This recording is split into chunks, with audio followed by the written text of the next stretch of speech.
Welcome in, everyone, to another week of TinChattin. As always, I'm Drew Fry, joined by Mike Miles. We are in the Fox 55 studio once more, Mike. We're here to talk about TinCaps, and just starting with this past week that we had, watching the TinCaps on the road against the Great Lakes Loons. We talked about if they can keep their hot streak going against the first-place team in the Midwest League East. We said last week that this time next week we could be talking about a first-place team. We are one rain-suspended game away from that having come true. One inning potentially away from that coming true, but down to the wire. But either way, still an incredible Mother Nature week. Always likes to throw a monkey wrench in here and there. But again, a good week, especially on the road. Very much for a team that has had trouble winning on the road all year long. Yeah, well, they've had trouble just staying in these series a lot. I mean, it's been a lot of series losses. We've seen a lot of series draws where they'd split it 3-3. But they started with the at the time second place Lake County Captains, took 4 of 6 from them, turnaround. Took 4 of 5. Pardon me. They took 4 of 5 from the Loons and were leading to make it 5-6 before rain shortened that game. That game to be continued at a later date in Fort Wayne. Yeah, let's bring our viewers up to date just a little bit. The fact that and how the weather can modify and change things whatsoever. Yes. Games were played no problem Tuesday, Wednesday, Thursday, Friday. Right, and it was a pair of wins for Fort Wayne Tuesday and Wednesday. Correct. That Wednesday one being an extra inning win for the TinCaps on the road. Thursday, a blowout loss. That's happened, but again, it's how do you respond? They responded.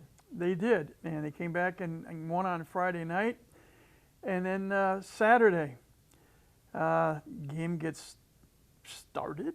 Yeah. And all of a sudden, it starts raining.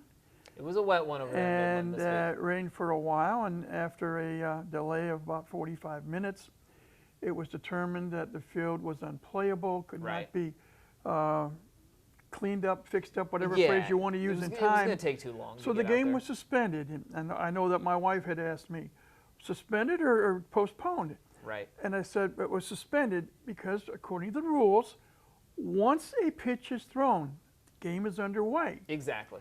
And so what had to happen is on Sunday, the game was going to be picked up. It was going to start an hour earlier than the scheduled start for the Sunday game, 12:05. Right. And then completed that and game. And complete to the 9 innings. Exactly. Then the break, and then a 7-inning game. Right, to make it a pseudo doubleheader, essentially. So TinCaps came back and won that suspended game 12-5. Yep. And then the 7-inning game was begun. And the TinCaps didn't score in the first, but they scored a run in the second and got 3 in the third and 2 in the fourth. And they were up 6-0. And then Great Lakes made a little bit of a rally and scored twice in the bottom of the fourth. They had the bases loaded. Yeah. With TinCaps 2 outs. escaped that jam there. But the TinCaps got out of jail, you could say. Right. 6-2 going to the top of the 5th. Now, whether it's a suspended game, whether it's a 7-inning game, a 9-inning game, to be a official game, you have to go either 4.5 innings if the home team is winning, or 5 innings if the visiting team is winning. Exactly. Since Fort Wayne was the visitors, that meant it had to go 5. Jack Costello was swinging a bat, waiting to lead off the top of the 5th inning, and then there was a downpour. Yeah. It was a I'm going to say unexpected. It started out in sunshine, but the clouds moved in. Yes. And a combination of the sudden rain and, how can I politely and nicely say this, a mistake or two made by the grounds crew in their haste in trying to get the tarp settled properly on the infield. Oh, there's so much that goes into just all of that, and it's very easy for all of a sudden, rain to get in the way. There was a gap, and I remember, I go back to the last day of the 2022 season. Ben Schulman and I were in Eastlake, Ohio, closing out the series, closing out the season with a matchup with the Lake County Captains. Okay. And there was a bit of a rain shower.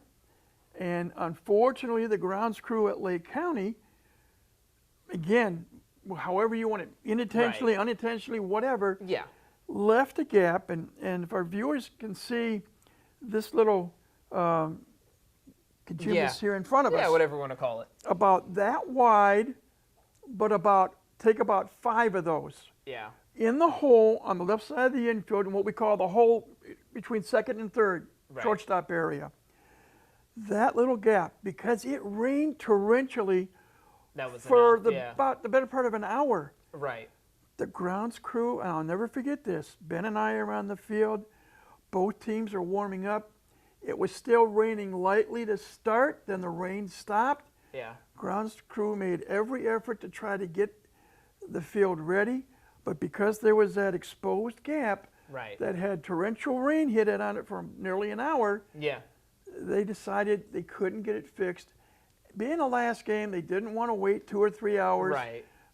So that game turned out to be canceled. Yeah, and that was back in 2022, but it Yeah. just goes to show, I mean, how difficult of a job that is. It's a lot more than just pulling out a tarp whenever the Yeah. sky starts to get a little bit cloudy, of course. So that's sort of what the TinCaps run into and the Loons run into. But either way, back this week with still a ton of momentum, having won back-to-back series against 2 of the title contenders in the Midwest League East. Not counting the Sunday game that still has not been completed. Exactly. Fort Wayne has won 8 of their last 11. Right. And it has been a combination.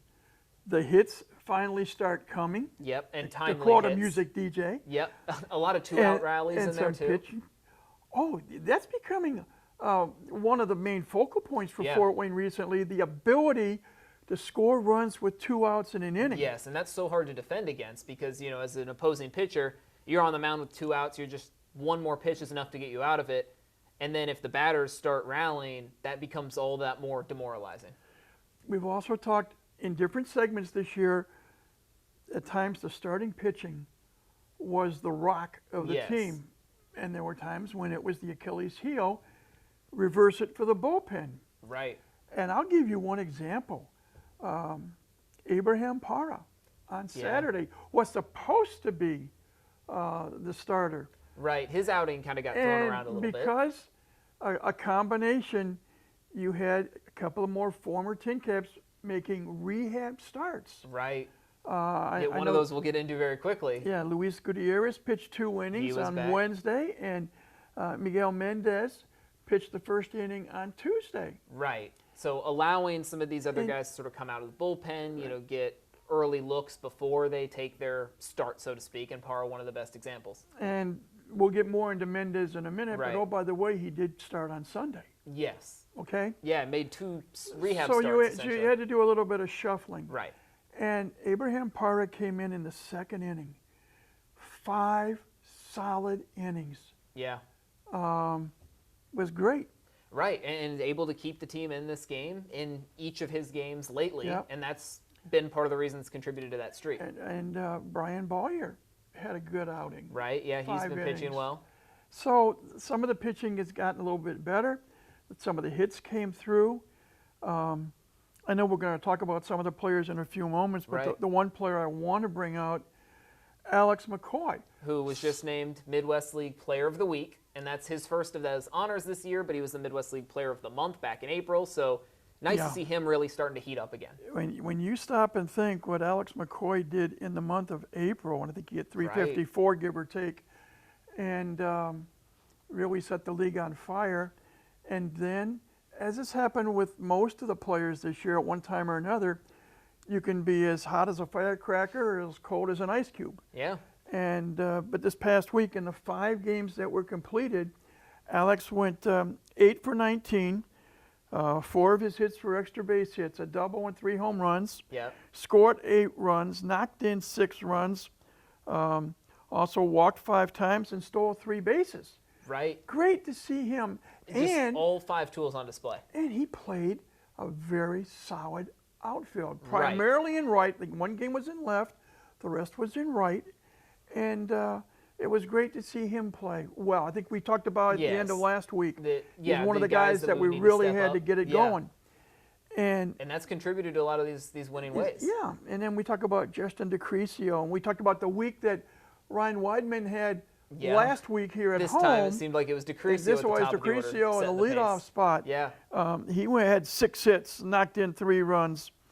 And so, again, we mentioned it time and time again. One player cannot beat 9 at one time on a baseball field. exactly. It's 9 players working cohesively as a unit. Yes. And what we've seen over the past 2 weeks, the TinCaps working cohesively as a unit. We They have always been. talk about pitching, hitting, defense. Yep, that's that You trifecta. can win all 3 of those, and you're like the Dodgers. You almost never lose. Get 2 of the 3, and you can be currently like Tampa Bay, who leads the American League Right. best record Yeah. overall. But if you only get 1 of those 3, or don't get any of those 3, it's like trying to find a needle in a haystack. Very, very difficult. Right. But the TinCaps, as you said, 4 out of 6 at home against Lake County, 4 out of 5 on the road at Great Lakes. And in line to And possibly then win a another. huge opportunity this week. Yes, with West Michigan. Michigan comes to town. Number 1, remember, they are the defending Midwest League champions. Right. Number 2, they had the worst record in the entire 12-team Midwest League in the Just below first the half. TinCaps, yeah. Got off to a really good start in the second half. Right. They were The Whitecaps embarrassed. and TinCaps have had very similar seasons so far. And these 2 teams did play 6 games up in suburban Grand Rapids Right. A few weeks ago. Whitecaps took 4 out of 6. Yeah, so the TinCaps going to have something to prove. The Whitecaps Right. going to want to keep their foot on the gas there. And really, I mean, TinCaps, Whitecaps, Loons, any of those teams could, by the end of next week, be not only leading that division, but possibly have a good hold of it. So Yeah. this next week's going to be very significant. You could even throw Lake County in the mix because Right, as Captains we aren't far are behind. filming this tonight, Yeah, Great Lakes in front, 19 and 15 overall. The TinCaps 18 and 16, 1 game back. right. The Whitecaps 19 and 17, 1 more win, 1 more loss. That translates into 1/1000th of a point. Yep. But they are behind Fort Wayne if you Right. want to get nicky Yeah. picky. And so they're 19 and 17. Lake County, after losing 4 out of 6 here in Fort Wayne, Right. they went home, ran into a South Bend team that has their eyes set Yeah. on winning the second half as well as the On first half exactly, in the West. Yeah, really asserting their dominance. Lake County has lost 8 of their last 11. But Right. they're at the 500 mark at 17 Yeah. and 17. So very few teams are actually out of it at this point. Yeah, it's almost similar to what's happening in the major leagues right now. Exactly. Well, I mean, speaking of the major leagues, that kind of builds into Yeah. today. Today was the Major League Baseball trade deadline. Obviously, you see a lot of teams wheeling and dealing at this point in time. The Padres have really built up a reputation of firing off a lot of their prospects. That has impacted the TinCaps a lot in past seasons. Yeah. This season didn't seem to be as extreme as last year, where last year, I mean, there were players getting pulled off the field in the middle of, batting practice, and that roster was dwindled down. But we do know today, with the trade deadline being on Monday, the big storyline is Cash Mayfield, the TinCaps ace through most of the season, is on his way to Detroit. He was traded by the Padres. A couple other former TinCaps were on the move as well, but Mayfield's really the big one. And here's the funny part. The move with Cash Mayfield going from San Diego to Detroit Right through their farm took systems. place at the bewitching hour, It moments before or moments after 6 p.m. Eastern Daylight Time. Right. So Now- that was one of the final deals made, and it kind of works out for Cash in that he didn't really have to travel very far because if, and Yes. this is all an if, We'll know on Tuesday. Exactly. If he is assigned to the high A affiliate of the Tigers, that is the West Michigan Whitecaps, who are on their way in town, there is a chance that Mayfield will go from Fort Wayne's home dugout to Fort Wayne's visitors dugout in his first 6 games in the new organization. And my colleague Andy Yakum had sent me a text while I was on my way here to the station, and he said, Cash is not going to be one of your kitty cats. Right. And so I fired back to him and I said, well, that leads to this question. Who's going to be the starting pitcher for West Michigan on Friday night? Friday night has been Cash Mayfield's normal night to start. Right. But last Friday night in Midland, Yeah. starting against pitcher the for the Loons Loons, was Brady Smith, Brady Smith, who was also traded to the involved, Tigers. and Yeah. he was involved in the trade that sent Tarek Skubal to the Los Angeles Dodgers Right. in return for 3 top Dodger prospects, including Smith. Right. So now And- he's already been assigned to the Whitecaps. So Right, and- there's a and- good chance the TinCaps are going to face him again the second week in a row. So, I'm most anxious to see what that starting lineup is going to be come Friday night to see who's going to be Right. on the mound Yeah. for West Michigan. But All kidding aside, and briefly, let's talk about. There are 4 present or former TinCaps Right. that were traded on Monday. And technically, Miguel Mendez on the Fort Wayne roster at the time of the trade because he was on a rehab assignment, pitched 2 innings, as we mentioned, in that series against Great Lakes. And he now is the property of the San Francisco Giants. Right, yes. In a trade that brought former Detroit Tiger pitcher at one time, Robbie Ray, from San Francisco into the San Diego. Yes. And so Miguel Mendez is now in the Giants organization. Right. We talked about Cash Mayfield going to Detroit. Yep, and in the same And move. also, former TinCap left-hander Jackson Wolf. Right. He spent most of that 2022 season in Fort Wayne. 2022 and part of 2023. Yeah. If you may remember, Jackson, 6'7", left-hander. Uh-huh. Great guy. I was fortunate to interview him for a pregame show twice during that 2022 season. And he's made it as high as El Paso, AAA El Paso and the Padres.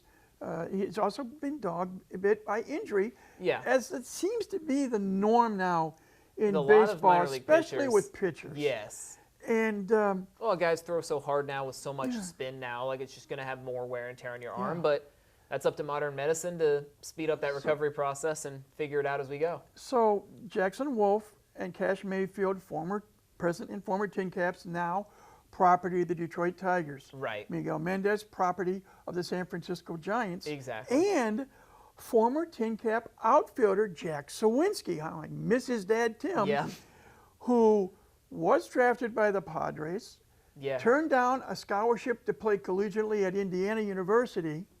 He's a Chicago native. Yeah, and he's been he's bounced around baseball so far. He's made stops with a lot of different teams. It's not so long ago, 2023, Jack Sawinski, who at that time was with the Pittsburgh Pirates, hit 23 home runs for the Buccos in that 2023 season. Left-handed hitter, left-handed thrower.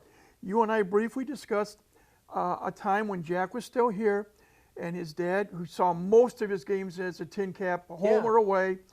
My former colleague John Nolan, his dad came in from New Jersey, and the 5 of us sat down at a local restaurant near the ballpark after a TinCap game, and Jack had mentioned the fact that if he wouldn't be able to hit consistently, the thought was still in his mind that he could do what former Fort Wayne Wizard Matt Bush did and switch gears. Those of you that may remember Matt Bush, who was the #1 overall pick in the 2004 draft. Played shortstop here in Fort Wayne in 2005. The last day of spring training in 2006 as a member of the Lake Elsinore Storm went after a foul ball and broke his ankle. Missed almost, came back in August, back to Fort Wayne. Right. Unfortunately, Matt couldn't hit pitching as well as he did in high school. Yeah, but the arm was still there. But in 2007, he became a pitcher. Yeah. And I'll finish on one other little story. I'll never forget it. We were in Burlington, Iowa.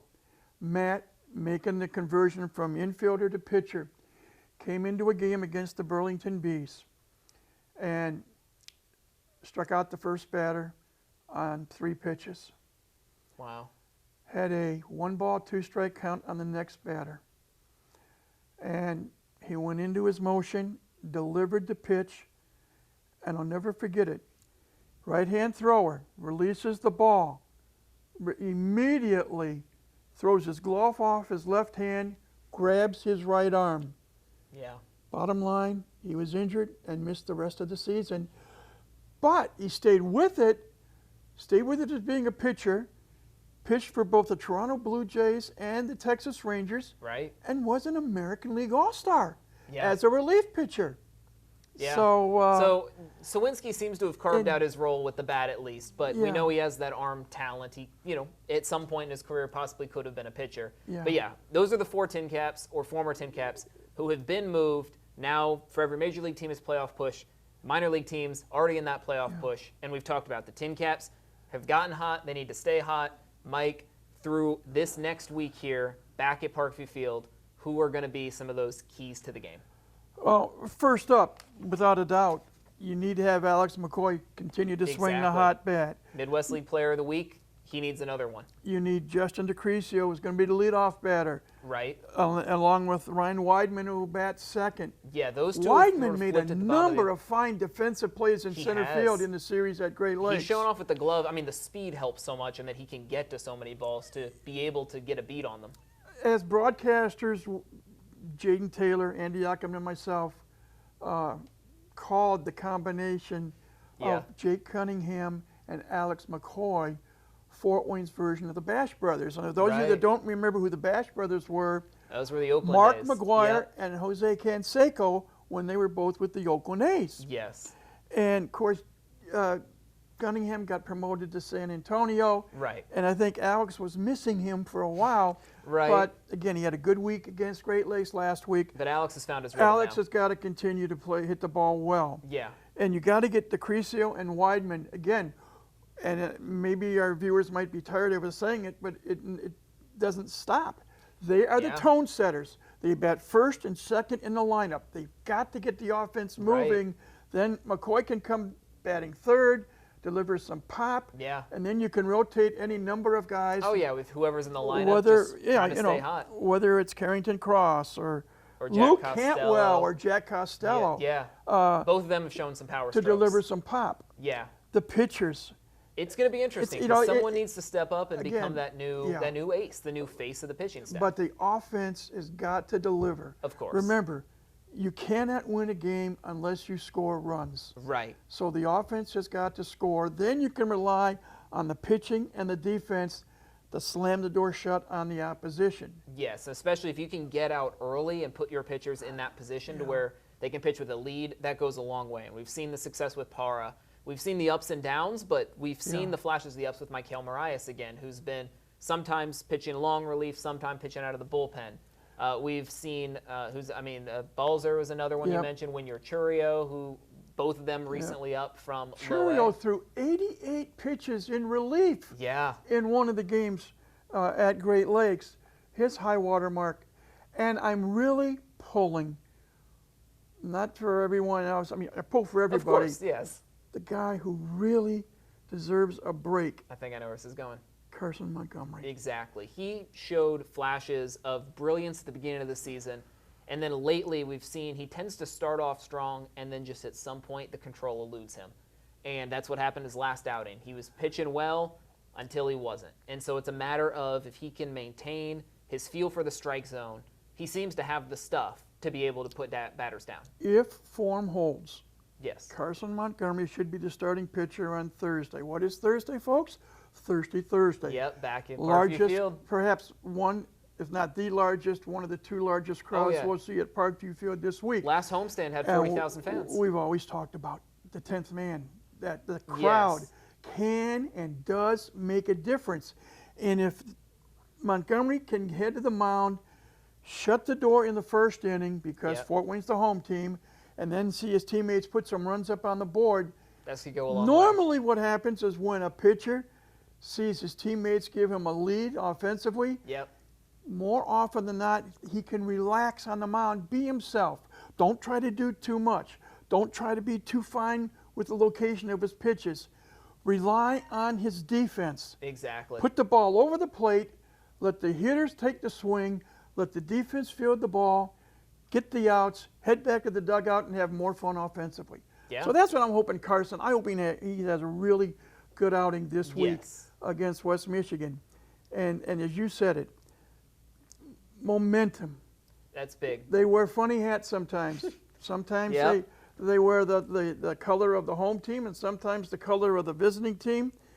And for the last 2 weeks, it's been the color of the visiting, home and visits. Right, but it's been that Fort Wayne team. Fort Wayne team. That's what matters. So now that team is back home in front of that home crowd that, as we mentioned, put out 40,000 strong in the week before. We've got another week here early August. I mean, this is still summer baseball. 2 other quick notes. We're now in the month of August. Yes.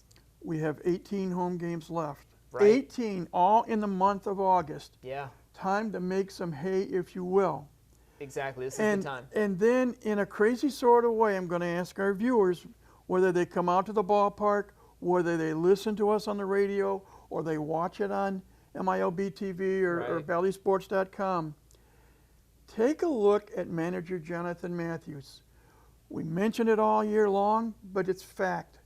When Johnny was the manager in 2023, TinCaps had a lousy first half. And then they made their run rallied, on the second. Yep. Getting the playoff spot in the second half East Division title on the last day of the season. Right. Making it to the postseason. And as we said, if form holds, in line to potentially do something like that again. Yeah, because right now, as I say, as Like we one speak, game back. 18 and 16, above 500. Right. It's taken a while, but now that they're there, Yes. now it's, I like to say, go time. It is, yeah. You know, Pedal to the metal, foot on the whatever gas. cliche, Whatever cliche. you Half wanna of them are use. car metaphors for some reason. Yeah. But this is the most exciting part of the season coming up. These These next games mean 6 more. games Yeah. are going to go a long way to see if the TinCaps can make it to the postseason. It will. They're at home. They got the crowd behind them. Yep. They've got the momentum by having won 8 of their last 11 starting play this week. Right. So now is the time. Yeah. And in front of the home crowd, Yep. this is where you feel that energy, and this team So- certainly could do it. And so we invite you, we implore you, I won't say we'll beg, but we'll ask you, Right. come on out and join in on the fun. Not just the team on the field. We've said this many times Yep. before.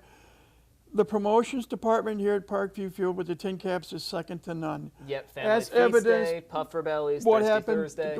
week before last when over Yeah. 40,000 fans came to see the TinCaps win 4 out of 6 against Lake County. Exactly. So come on out. It's an experience that I'm sincerely saying you will remember for your lifetime. You'll have a great time, and you can tell your friends and come on out.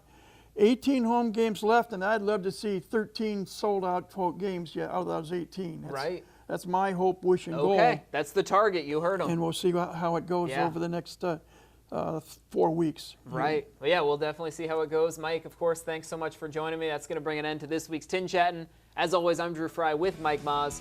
We'll see you next week. In the meantime, enjoy some TinCaps baseball.